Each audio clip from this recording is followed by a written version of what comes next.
भारत के प्राचीन विश्वविद्यालय। अरविंद त्रिपाठी।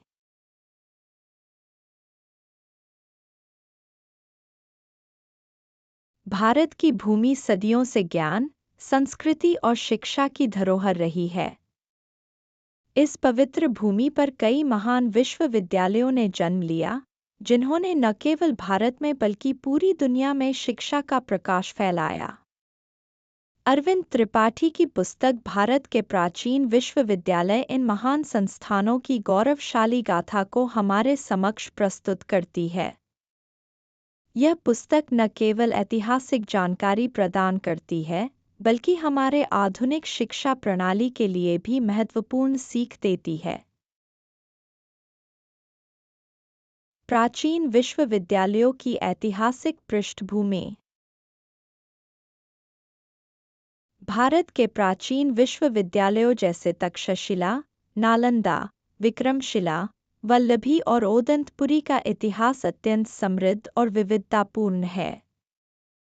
तक्षशिला, जो वर्तमान पाकिस्तान में स्थित है, को दुनिया का पहला विश्वविद्यालय माना जाता है।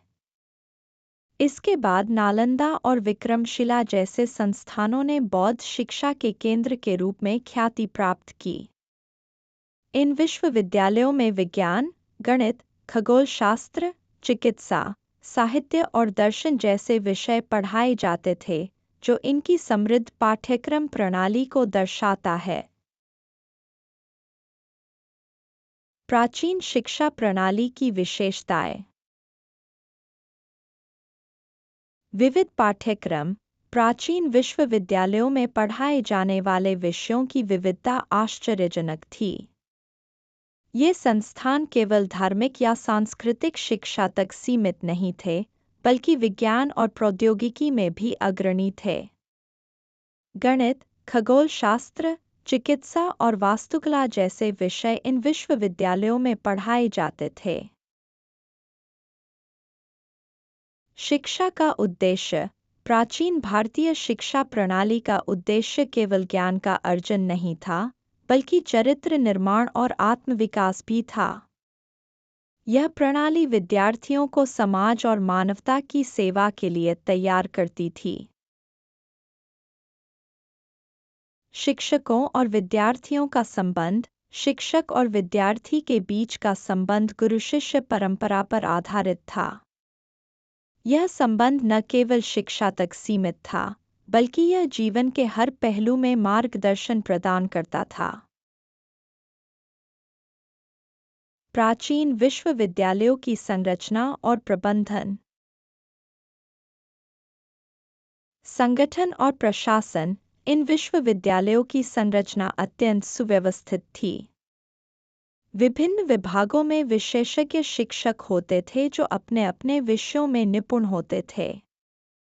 विश्वविद्यालयों का प्रशासन एक परिषद द्वारा किया जाता था, जिसमें विद्वान और शिक्षाविद शामिल होते थे। आर्थिक प्रबंधन।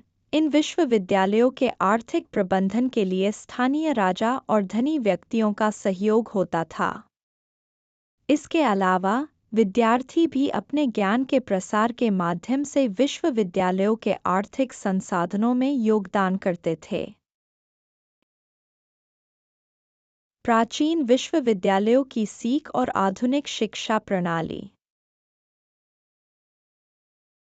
आज की शिक्षा प्रणाली में कई ऐसे तत्व हैं जो प्राचीन भारतीय विश्वविद्यालयों से प्रेरणा ले सकते हैं।